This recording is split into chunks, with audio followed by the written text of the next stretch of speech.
Hola a todos, hoy vamos a adentrarnos en los métodos de regresión, empezando por lo fundamental para entender cómo funcionan y cómo se aplican.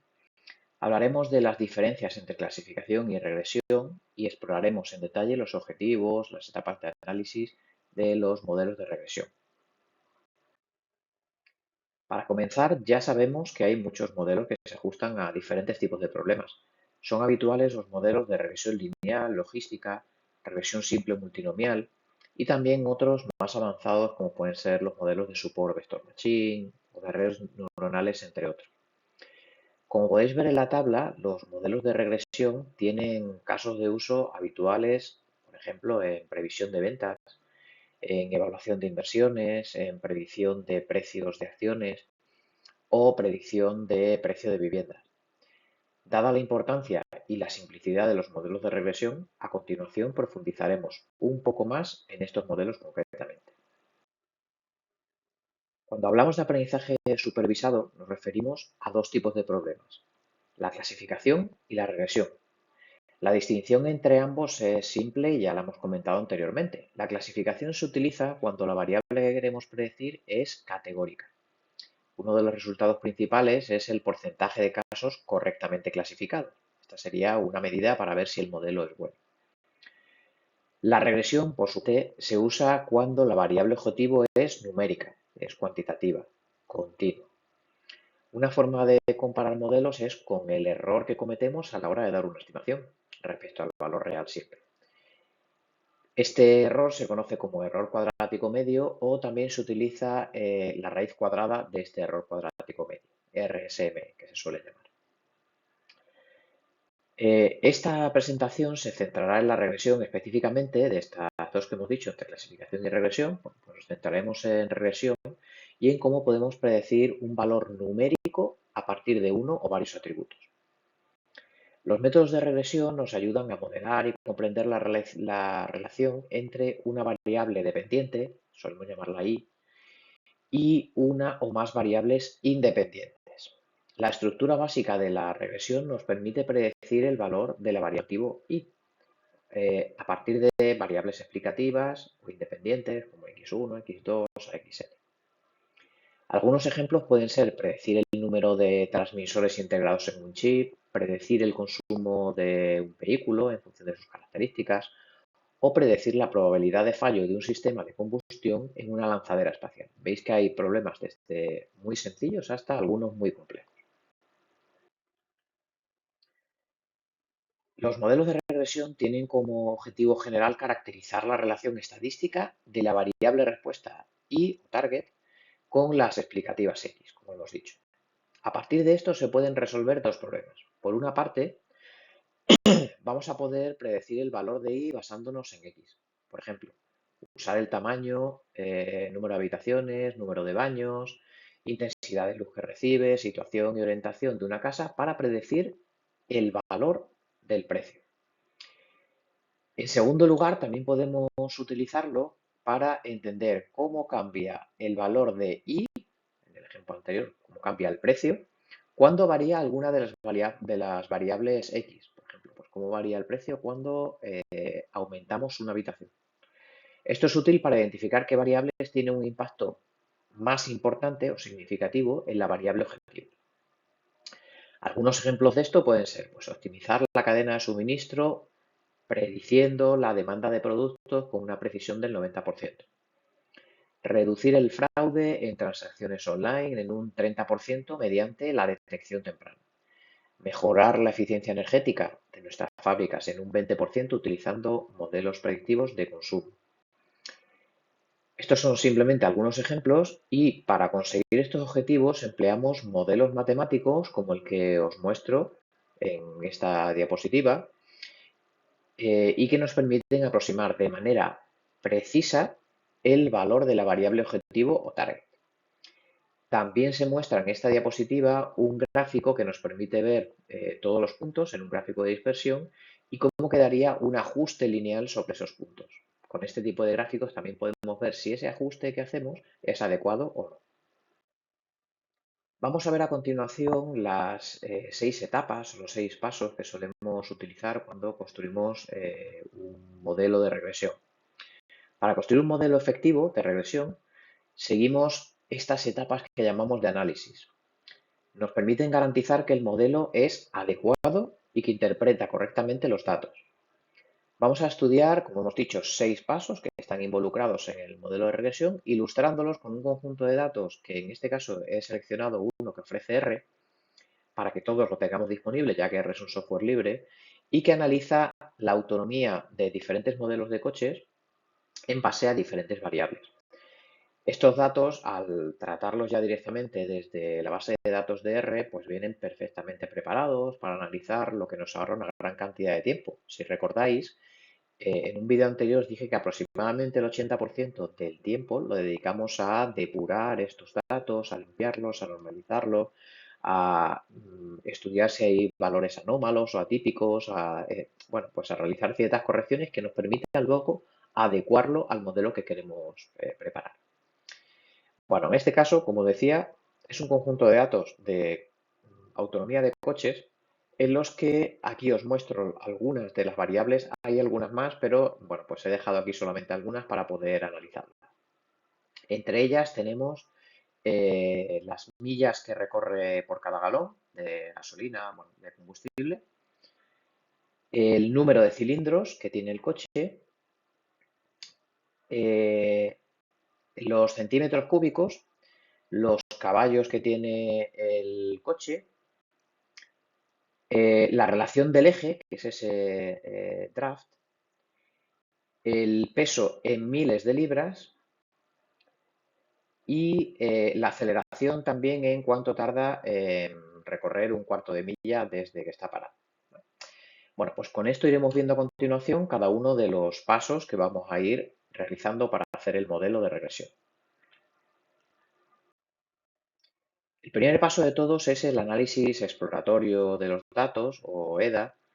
Para la preparación de los datos inicial, pues algunas actividades típicas pueden ser la limpieza de los datos, eliminar duplicados, corregir errores, tratar valores faltantes, transformarlos con normalización. Dijimos que esto también podía ser importante. Codificación de variables categóricas, creación de nuevas características. También reducción de la dimensionalidad si tenemos un número de variables muy elevado, mediante una selección de las características más relevantes o una combinación de ellas. Y bueno, pues algunos ejemplos de estos son pues algo tan sencillo como un dataset de clientes, pues convertir la variable género a valores numéricos 0, 1, por ejemplo, para que lo entienda nuestro modelo, no dejarlo como texto. Para un modelo de predicción de ventas, pues crear una variable que combine día de la semana y temporada, para no tenerlo por separado, por ejemplo. Posteriormente a haber hecho todo esto, análisis previo y depuración de los datos, como decimos en nuestro ejemplo ya lo tenemos hecho, siempre antes de construir los modelos vamos a visualizar y analizar los datos de un modo pues descriptivo. Solo con la limpieza de los datos, preparación, formato, transformación, análisis inicial, ya daría para un curso breve. De hecho, hay algunas asignaturas que se centran en este apartado, a lo mejor dedicándole varias semanas. Entonces aquí, bueno, pues simplemente hemos dado esas pequeñas indicaciones. Y ahora, pues lo que podemos hacer también es ver cuáles serían esos análisis estadísticos que podríamos hacer, como podría ser, pues verificar la distribución de las variables, calcular la correlación entre ellas también, ver algunas medidas de centralización, de dispersión. También es muy interesante utilizar algunas medidas de correlación para ver si están relacionadas las variables, tanto entre ellas las variables independientes como también con la variable dependiente. Podemos utilizar el coeficiente de correlación, en este caso, y podemos usar también diagramas de dispersión para ver si hay alguna relación lineal entre la variable dependiente y las independientes, como hemos visto en la diapositiva anterior. También se puede tener el grado de correlación con el test de rango de Spearman o con el test de correlación de rango de Kendall, que estos son ambos no paramétricos. Si utilizamos normalmente los no paramétricos cuando no cumplen con una serie de características, una serie de propiedades, los datos que estamos manejando. Si la correlación es baja, no continuaremos el resto de pasos, porque ya un modelo de regresión lineal, si hay una correlación que sea bastante baja, no va a tener sentido. Entonces, si es alta, en ese caso sí continuaremos. En la tabla que muestro a continuación se puede observar que la correlación del consumo, o bueno, de las millas por galón que recorre, de la autonomía, es alta, esa correlación es alta con las variables de los centímetros cúbicos, con la relación del eje y también con el peso, y un poco menor con la aceleración. Vamos a ver a continuación pues, los resultados que tenemos con estas variables.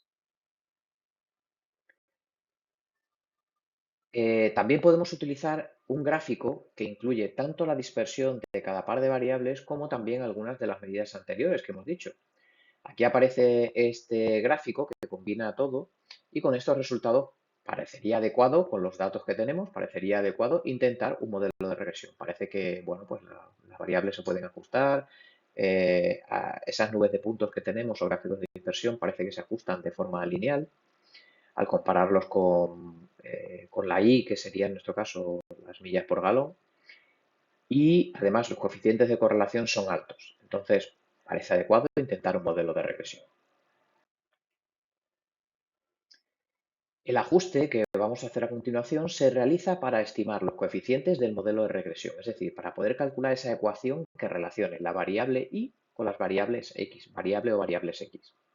En el caso de una regresión lineal simple, el modelo se presenta como y es igual a más bx o beta 0 más beta 1 por x más un error.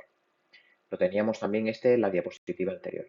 Y si tenemos una regresión lineal múltiple, es decir, que la y, la variable objetivo, depende de varias variables independientes, en ese caso podríamos tener pues, una ecuación como la que mostramos aquí, que es i igual a beta 0 más beta 1 por x1 más beta 2 por x2, etcétera, así hasta más beta n por xn más epsilon, que es el error. En este caso podemos emplear software estadístico para calcular los coeficientes, ya que el modelo de regresión, tanto simple como múltiple, está incluido en todos, en cualquier software estadístico. Por ejemplo, software libre y gratuito como R. Para este sí que hay que usar programación o utilizar algunas, también hay unas capas que se pueden poner por encima para hacer algunos de los análisis principales. Jamovi, que es muy sencillo, que se usa también bastante al ser con botones directamente. Aunque buena parte también corre sobre R, pero ya lo tienen directamente también con botones y podemos ir añadiendo ciertos módulos, bases de datos que tiene R, entonces también sería bastante sencillo utilizarlo. Llegamos ya a la tercera etapa. Esta etapa o este tercer paso trata sobre la inferencia en los parámetros del modelo.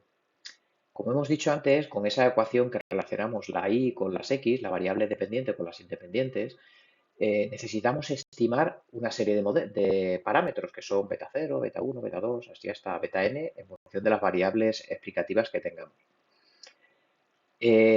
Una vez que los hemos estimado, tenemos que ver si son significativos, si son relevantes a la hora de explicar la variable independiente, la variable dependiente. Y entonces, para ello, evaluamos la significación estadística de los coeficientes mediante pruebas de hipótesis.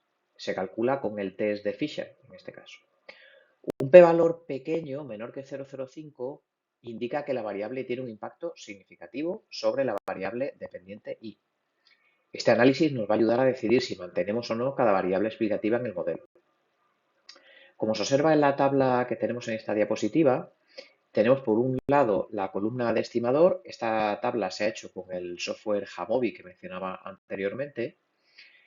Ese estimador va a ser el valor de los parámetros asociados a la constante, que sería el beta 0 o el A, cuando hablamos también de regresión lineal, en muchos textos aparece como A. Bueno, pues sería en el modelo que hemos puesto anteriormente el beta 0 y después tendríamos los valores beta 1, beta 2, beta 3, beta 4, que serían los estimadores para cada una de las variables explicativas. Aquí solo salen significativos los coeficientes asociados a la variable de peso y aceleración, como vemos en la columna del p-valor. Solamente son menores de 0,05 los de peso y aceleración. Entonces, podríamos eliminar las variables de centímetros cúbicos y relación del eje, obteniendo así un modelo con todos los coeficientes significativos al ser los valores P, los p-valores menores de 0,05. Aquí ya tenemos ese modelo que hemos dicho anteriormente ajustado Y en conclusión, el modelo resultante será el que se extrae de esta tabla con los coeficientes y que se muestra en la ecuación que las millas por galón es igual a la constante, que es 19,746, menos 5,048 por el peso, más 0,929 por la aceleración. Esto nos indica que se reducirá en 5,048 millas la autonomía del coche por cada 1000 libras, porque hemos dicho que el peso era en 1000 libras, por cada 1000 libras que aumente el peso. Y si la aceleración aumenta en un segundo, la autonomía aumentará en 0,929 millas por galón. Esta interpretación es realmente interesante. Por ejemplo, con el peso, si bajáramos 1000 libras, implicaría que tendríamos más autonomía, 5,048 millas más por cada galón de combustible. Por otra parte, la constante también sale significativa y es 19,746. De esta cantidad de millas por galón partimos y esta sería la que modificaríamos al alza o a la baja en base a las características que tenga cada coche. Una vez que hemos ajustado el modelo, es muy importante verificar que es un modelo adecuado. Esto lo hacemos evaluando la validez del modelo, revisando los residuos, que son las diferencias entre los valores observados y los predichos con nuestro modelo de regresión. Verificamos que los residuos sigan una distribución normal y que no tengan correlación entre ellos. Y además también debemos asegurarnos de que su varianza se mantiene constante. Como podemos ver en los gráficos, si nos fijamos en el gráfico de abajo a la izquierda, en este gráfico se observan los residuos estandarizados frente a los cuantiles teóricos. Este gráfico se suele llamar QQ-plot porque muestra los cuantiles y cuanto más se ajusten esos residuos a los cuantiles teóricos con esa recta, diremos que sí se ajusta la distribución de residuos a una distribución normal, que es lo que nos interesa. Esto también lo podemos comprobar con el contraste de hipótesis que tenemos aquí de Shapiro-Wilk, en el que el p-valor es 0,122 y la hipótesis es que si una distribución normal, si tuviéramos un p menor de 0,05, en ese caso no seguiría una distribución normal. Entonces, bueno, pues tanto el contraste como el gráfico parece que verifican que sigue una distribución normal. Por otra parte, se puede comprobar también que los residuos son aleatorios. Si vemos ahí los residuos representados frente a los valores ajustados, vemos que no siguen pues, ninguna tendencia notable y que parece que sí son aleatorios y además tampoco la variabilidad parece que vaya a cambiar. La etapa de evaluación del modelo es otra etapa también muy importante y determinante para ver si el modelo cumple como esperábamos. Para evaluar el ajuste del modelo utilizamos métricas como el Akaike Information Criterion, el AIC o el Bayesian Information Criterion, BIC o BIC y AIC, que se suelen llamar también en castellano incluso por las siglas. Estas métricas lo que hacen es que penalizan los modelos más complejos, ayudándonos a evitar ese overfitting. Nos van a permitir comparar diferentes modelos que, por ejemplo, pues tengan coeficientes de correlación similares, pero que vemos que uno es demasiado complejo frente a otro. Entonces vamos a quedarnos con uno que no sea tan complejo en igualdad de ajustes, por ejemplo, con otras medidas, como digo, como el coeficiente de R cuadrado. También podemos considerar el coeficiente R cuadrado que indica la proporción de variabilidad de I explicada por las variables explicativas, las variables independientes X. O también se puede utilizar el coeficiente de inflación, que por sus siglas es V y F, BIF. Hay muchos coeficientes en esta tabla que también se ha obtenido con Jamovi, con estos datos que decía de MT-CARS de R. Bueno, pues aquí podemos observar que el coeficiente R es 0,909, que es muy alto, R cuadrado 0,826 y R cuadrado corregido 0,814. Todos ellos nos indican que el ajuste es muy bueno, que explica muy bien las variables X que hemos elegido, explica muy bien la variable dependiente. Junto con esto podemos ver los criterios A y C, B y C o BIC y A y C, que podríamos utilizarlos, o el error cuadrático medio también, ahí lo tenemos, RNSE, que podemos utilizarlos para comparar cuando hacemos más de un modelo. Normalmente no vamos a hacer solamente un modelo, sino que haremos varios con diferentes variables, con diferentes tipos de ajustes, para ir comparando y elegir el que mejor se ajuste o el más adecuado en función de lo que nosotros necesitemos. Bueno, como decía, observando que el coeficiente R cuadrado es 0,826, muy alto, y la prueba F para ver si el modelo significativo es menor de 0,001, que es muy, muy bajo. Bueno, pues con esto demostramos que el modelo explica muy bien el consumo o la autonomía en función de las variables peso y aceleración. Finalmente, en el sexto paso, vamos a hablar sobre la explotación del modelo, podríamos decir. Utilizamos el modelo aquí para hacer predicciones o para interpretar cómo varía Y con cambios en X. Las predicciones pueden ser interpolaciones o extrapolaciones. En el primer caso, lo que vamos a hacer es tratar de predecir algunos datos dentro del rango de los datos observados. Mientras que en el segundo caso, extrapolaciones, nos movemos ya fuera del rango de los datos que hemos utilizado para el entrenamiento, lo cual implica ciertos riesgos. Otro posible uso del modelo, como decía, es interpretar lo que sucede por cada incremento unitario de la variable explicativa. Por ejemplo, implementar un sistema de recomendación en tiempo real en una plataforma de e-commerce y ver qué ocurre con esas variables en función de lo que ya conocemos. Desplegar un modelo de mantenimiento predictivo en una fábrica y monitorizar las alertas generadas, o integrar un modelo de scoring crediticio en el proceso de aprobación de préstamos de un banco y observar ahí, bueno, pues hacer estimaciones de diferentes scores sobre nuevos clientes.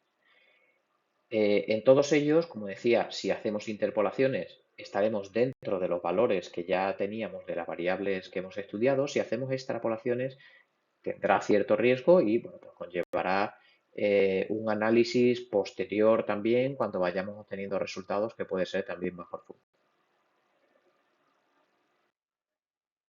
En resumen, los métodos de regresión, aunque parezcan sencillos, son herramientas potentes que nos permiten modelar relaciones entre variables y predecir resultados cuantitativos de una forma bastante precisa con muchos conjuntos de variables. Hay bueno, pues muchos datos que se ajustan bien con modelos de regresión simple o regresión múltiple. Es fundamental seguir cada una de las etapas del análisis que hemos ido comentando para asegurarnos de que el modelo es sólido y relevante para nuestros datos. Con estas técnicas podemos transformar datos en información útil y bueno, pues con esto espero que os haya resultado interesante. A continuación tenéis un vídeo que podéis ver los que queráis profundizar un poco más en el análisis de regresión con el uso de software estadístico. Está hecho con StatGraphics, pero se haría idéntico con otro software como R, Jamovi, SPSS o con alguna librería de Python. De hecho, os he puesto otros enlaces también en otra carpeta debajo, con la que bueno, pues podéis observar otros vídeos que también han hecho con algunos de estos software que os he mencionado. Espero que sea de utilidad, que lo practiquéis y que podáis aplicarlo en algunos de los problemas que veis en vuestro día a día.